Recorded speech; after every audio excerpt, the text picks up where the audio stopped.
একটা কথা প্রথমেই বলি, এই শত্রুহন্তা যোগ কিন্তু বর্তমান যুগে যেরকম আশীর্বাদ সেরকম কিন্তু অভিশাপও। নমস্কার প্রিয় দর্শক বন্ধুরা, আমি আপনাদের অ্যাডভাইসার ফ্রেন্ড অঙ্কন। সর্বপ্রথম অ্যাস্ট্রো অ্যাডভাইজার চ্যানেলে আপনাদেরকে জানাই স্বাগতম। আজকে আমরা যে যোগটা নিয়ে আলোচনা করব সেই যোগটার নাম হচ্ছে শত্রুহন্তা যোগ। নাম শুনেই বুঝতে পারছেন, শত্রুর থেকে জয় পাওয়ার যে যোগ সেটাকেই কিন্তু শত্রুহন্তা যোগ বলা হয়। তো আপনাদের জন্মকুষ্ঠিতে এই যোগ আছে কি না, আর এই যোগ থাকলে কীভাবে জীবনের সমস্যার সমাধান করে আপনারা বেরিয়ে যেতে পারবেন বা প্রতিষ্ঠা লাভ করতে পারবেন, সেই বিষয়টা নিয়েই কিন্তু আজকে আমাদের আলোচনা। তো ভিডিও শুরু করবার পূর্বে আপনাদের কাছে একটাই অনুরোধ, আপনাদের যাদের আমার ভিডিও ভালো লাগছে তারা অবশ্যই চ্যানেলটিকে সাবস্ক্রাইব করুন, এবং যারা আমার সাথে যোগাযোগ করতে চাইছেন তারা অবশ্যই স্ক্রিনে দেওয়া নাম্বারে হোয়াটসঅ্যাপ মেসেজের মাধ্যমে যোগাযোগ করতে পারেন।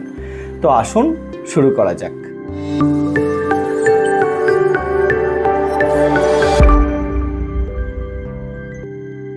তো প্রথমেই আপনারা আপনাদের জন্মকুষ্ঠি খুলে আপনার লগ্ন কি সেটা দেখুন। আজকে যেই বিষয়টা নিয়ে আলোচনা হবে সেই বিষয়টাতে ষষ্ঠ ঘরের অধিপতি এবং ষষ্ঠ ঘর সবথেকে গুরুত্বপূর্ণ ভূমিকা পালন করবে। তো আপনার জন্মকুষ্ঠি খুলে আগে দেখে নিন আপনার লগ্ন কি। আমি রাশি ক্ষেত্রেও এই বিষয়টা প্রযোজ্য হয়, কিন্তু আমি সবসময় জানেন লগ্নকে প্রাধান্য দিই। অতএব এই জন্মকুষ্ঠিতে আপনার লগ্ন যেটা হবে বোঝার জন্য, যদি আপনার লগ্ন মেষ হয়, জন্মকুষ্ঠি মেষের ঘরে ল লেখা থাকে, তাহলে এখান থেকে আপনাদের 6টা ঘর কাউন্ট করতে হবে। 1 2 3 4 5 6। ষষ্ঠ ঘর হয় কন্যা, মেষ সাপেক্ষে। মীন সাপেক্ষে যদি আপনাদের হয়, মীন যদি আপনার লগ্ন হয় তাহলে সেক্ষেত্রে হবে সিংহ আপনার ষষ্ঠ ঘর। আমি এক্সাম্পল হিসাবে ধরুন আপনার মকর হচ্ছে লগ্ন, মকরের ঘরে আপনার ল লেখা আছে, তাহলে ষষ্ঠ ঘর কী হবে? 1 2 3 4 5 6। মিথুন হচ্ছে আপনার ষষ্ঠ ঘর। তো এইভাবে প্রথমে আপনারা কাউন্ট করে দেখে নিন যে আপনার ষষ্ঠ ঘর কোনটা হচ্ছে লগ্ন সাপেক্ষে। এরপরে যেটা আসবে ষষ্ঠ ঘরে কী,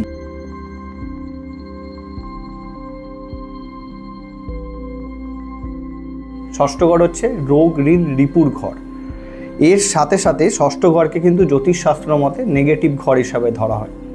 কিন্তু আমার বক্তব্য হচ্ছে ষষ্ঠ ঘর বর্তমান যুগে যেখানে ধরুন নিজের জন্য সব কিছু করতে হয়, নিজের জন্য লড়াই করতে হয়, লড়াই ছাড়া কোনো কিছু পাওয়া যায় না, তো সেই ঘরটা জ্যোতিষশাস্ত্র মতে অবশ্যই নেগেটিভ ঘর হতে পারে।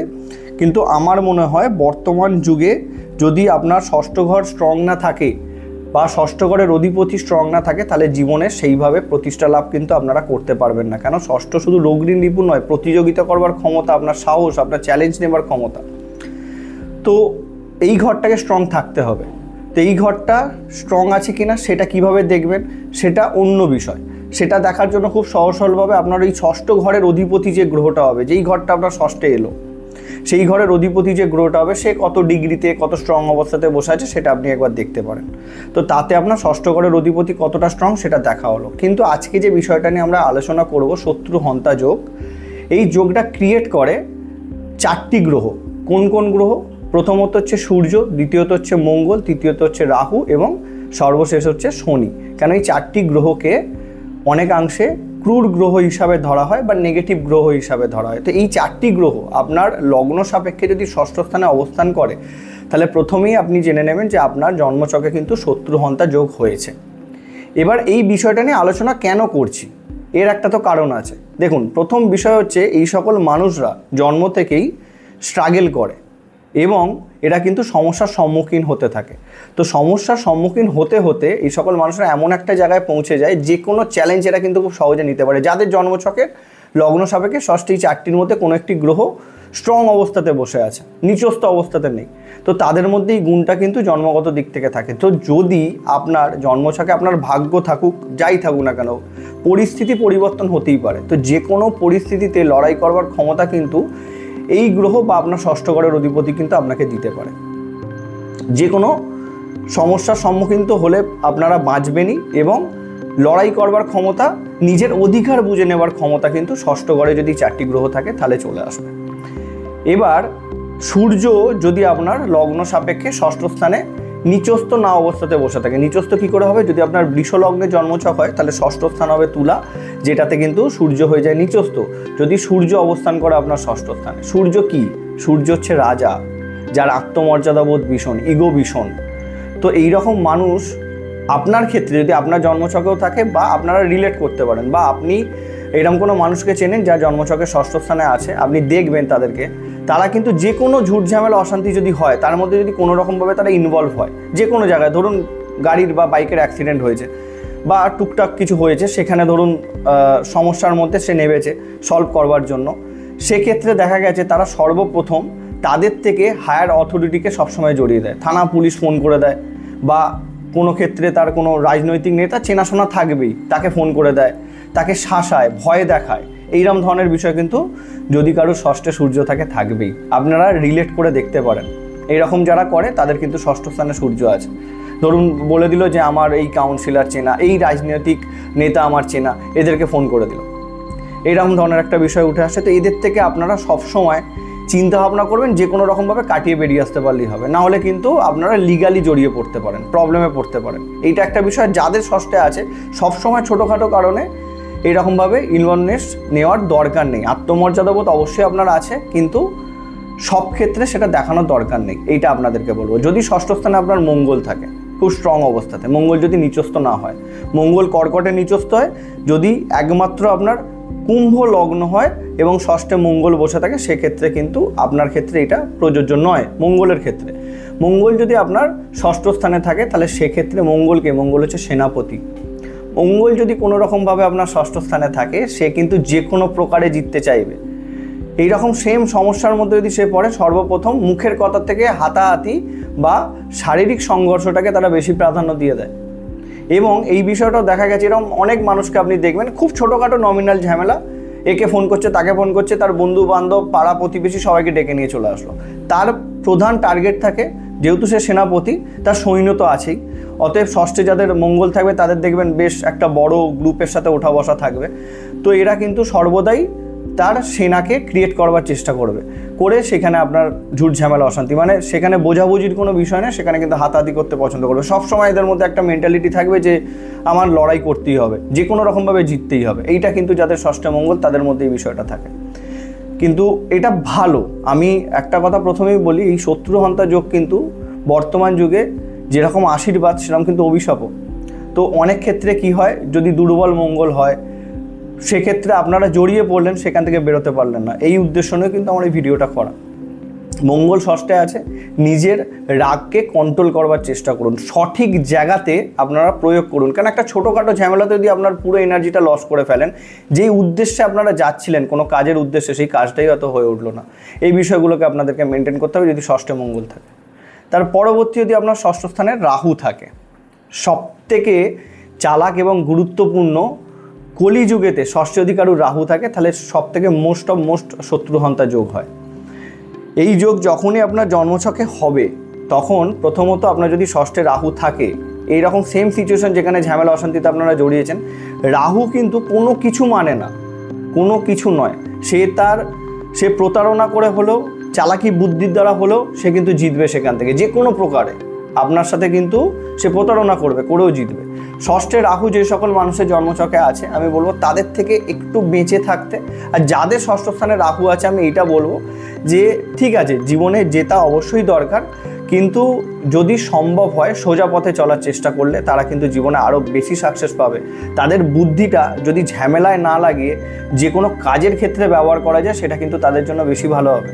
যদি ষষ্ঠে আপনার রাহু থাকে, তাহলে প্রথমত আপনারা দেখে নেবেন যে আপনাদের তুলা লগ্ন কিনা, কেন তুলা লগ্ন সাপেক্ষে ষষ্ঠ স্থানে রাহু কিন্তু নিচস্থ হয়ে যায়, এবং তুলা লগ্ন যদি হয় তাহলে ষষ্ঠে যদি রাহু অবস্থান করে নিচস্থ হয়, এবং তার সাথে যদি আপনাদের এখানে দেখি কর্কট লগ্ন হয়, তাহলে সেক্ষেত্রেও আপনার ষষ্ঠ স্থান অর্থাৎ ধনুতে যদি রাহু অবস্থান করে তাহলে নিচস্থ হয়। তাহলে এই রাহুর অবস্থানের বিষয়টা কিন্তু তুলা লগ্ন আর কর্কট লগ্ন সাপেক্ষে প্রযোজ্য হচ্ছে না। তো তুলা লগ্ন কর্কট লগ্ন সাপেক্ষে যদি ষষ্ঠে রাহু থাকে, তাহলে ঝামেলায় জড়াবেন, আপনার প্রতারণা করতে গিয়ে আপনার ওপর উল্টে কিন্তু সমস্যা তৈরি হয়ে যাবে। এইটাই আমার বলার উদ্দেশ্য। রাহু কিন্তু কোনো রুলস মানে না। যদি কারোর সাথে শত্রুতা তৈরি হয়, সেই শত্রুটাকে যে কোনো প্রকারে, সে বলতে পারেন অভিনয়ের মাধ্যমেও যে কোনো রকমভাবে শেষ করবার চেষ্টা করে বা তাকে ডমিনেট করবার চেষ্টা করে, এইটা বিষয়। এবার সর্বশেষ যদি শনি থাকে আপনার ষষ্ঠ স্থানে, প্রথমে দেখে নিন শনি কোন ঘরে নিচস্থ হয়। শনি হয় কিন্তু মেষে নিচস্থ। যদি শনি আপনার মেষে বসে থাকে, তাহলে এইখানে আপনার যদি বৃশ্চিক লগ্ন হয়, তাহলে আপনার ষষ্ঠ স্থান হবে মেষ, সেইখানে যদি শনি বসে থাকে, এটা প্রযোজ্য নয়। শনি কি? শনি হচ্ছে এরকম একটা গ্রহ যে কিন্তু কর্মঠ, কর্মপ্রিয়, কর্মপ্রধান। অতএব আজ না হয় কাল আমি জিতবো, এইরকম মেন্টালিটি নিয়ে চলা মানুষ বা বলতে পারেন গ্রহ। তো যখন শনি ষষ্ঠে থাকে এই সকল ধরনের মানুষদের মধ্যে একটা বিষয় থাকে যে সময় নেবো, টাইম নেবো, কিন্তু একে আমি হারাবো। সঙ্গে সঙ্গে হয়তো সে ক্ষমা চেয়ে চলে যাবে, ঠিক আছে কোনো অসুবিধা নেই বলে বেরিয়ে গেল, কিন্তু সে কিন্তু ওয়েট করবে, অপেক্ষা করবে আপনার দুর্বল সময়ের জন্য। পরিস্থিতি থেকে সে নিজেকে থামিয়ে রাখবার ক্ষমতা রাখবে, কিন্তু একদিন না একদিন সে জিতবে। খুব ছোটোখাটোভাবেও যদি দেখেন আপনাদের সাথে এরকম জীবনে ঘটেছে, আমার সাথেও জীবনে ঘটেছে। আমি যদি খুব সহজ সরলভাবে বলি, ছোটোবেলায় ফুটবল খেলতাম, এরকম অনেক ছিল যে ফুটবল খেলতে গিয়ে ধরুন সাপোজ কাউকে আপনি বাজে ট্যাকেল করেছেন, সঙ্গে সঙ্গে উঠে ক্ষমা চেয়ে নিলেন, মিটে গেল। কেউ আছে যে সঙ্গে সঙ্গেই প্রতিশোধ নেবে, হয়তো এক থাপ্পড় মেরে দিল আপনাকে, কেন এরকম বাজে ট্যাকেল করলি, তার ষষ্ঠের সাথে মঙ্গলের কানেকশন চলে আসে। কেউ আছে যে আমি দাদাকে ডেকে নিয়ে আসছি, এরমভাবে কেন মারলি, সূর্যের কানেকশন আছে। কারুর দেখুন ষষ্ঠে রাহু আছে, সে কি করবে, সে কিন্তু সঙ্গে সঙ্গে সমস্যা না করে, মানে সঙ্গে সঙ্গে প্রতিশোধ না নিয়ে সে কিন্তু আরও দুজন তিনজন মিলে আপনাকে প্রতিশোধ নেওয়ার চেষ্টা করবে। আর যদি শনি থাকে সে কিন্তু অপেক্ষা করবে, আজ নয় কাল নয় কোনো একটা সময় পাবে, সেই সময়তে কিন্তু সে প্রতিশোধটা তুলবে। এইরকম বিষয়গুলো আমি আমার লাইফের সাথে রিলেট করে আপনাদেরকে বললাম, হয়তো আপনারাও দেখতে পারেন। তো এখন বিষয়টা হচ্ছে এইটাই যে আপনাদের লগ্ন সাপেক্ষে যদি ষষ্ঠ স্থানে এই গ্রহগুলো অবস্থান করে, তাহলে একটা বিষয় আপনারা এই অবস্থানটাকে কাজে লাগান। এই উদ্দেশ্য নিয়ে আমার এই ভিডিওটা। আপনাদের অফুরন্ত এনার্জি থাকবে, সাহসিকতার কর্ম করবার ক্ষমতা থাকবে, কেন সূর্য সে অথরিটি দেয়, মঙ্গল সাহস দেয়, রাহু ধরুন চালাকি বুদ্ধির মাধ্যমে পরিশ্রম করবার ক্ষমতা তৈরি করে, আর শনি কর্মঠ তৈরি করে। তাহলে যদি ষষ্ঠে এই সকল কোনো গ্রহ থাকে, তাহলে কিন্তু আপনারা যে কোনো প্রতিযোগিতামূলক কর্মের সাথে যুক্ত হন, সেখানে কিন্তু সাফল্য সহজে পাবেন। যেখানে চ্যালেঞ্জ আছে সেখানে যান, আপনারা জিতবেনই জিতবেন। নিজের মধ্যে থেকে যে ভয়টা আছে সেটাকে বার করবার চেষ্টা করুন। ষষ্ঠ ঘর যেটা ধরে নিন চ্যালেঞ্জের ঘর। এবার বিষয়টা হচ্ছে কি, আপনাদেরকে আমি বলে দিয়েছি রোগ ঋণ রিপুর ঘর। এই সকল গ্রহ যখন বসবে আপনাদের রোগও হবে, ঋণেও আপনারা পড়বেন, আর শত্রুতাও আপনাদের সাথে বারংবার হতে থাকবে, কিন্তু আপনারা বারবার জিতবেন যদি এরা স্ট্রং অবস্থাতে বসে থাকে। তো ভয় পাবেন না যদি এরকম কোনো সিচুয়েশন আপনাদের ওপর আসে।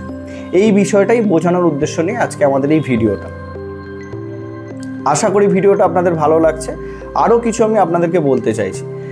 এরা তো গেল, এছাড়াও আরও একাধিক গ্রহ অবস্থান করছে। এখন যদি ধরুন আপনার ষষ্ঠের বৃহস্পতি অবস্থান করে, বৃহস্পতি কী করবে, সেই জায়গাতে চাইবে যে উপদেশ দেবে। দেখবেন এরকম অনেক আছে, এইরকমভাবে কেউ সমস্যা করে, বা এরকম ধরুন গাড়ির অ্যাক্সিডেন্ট হয়েছে, এরকমভাবে কেউ চালায়, এই দিক দিয়ে তুমি গেলে কেন, ওই দিক দিয়ে গেলে কেন, সে জ্ঞান দেবে।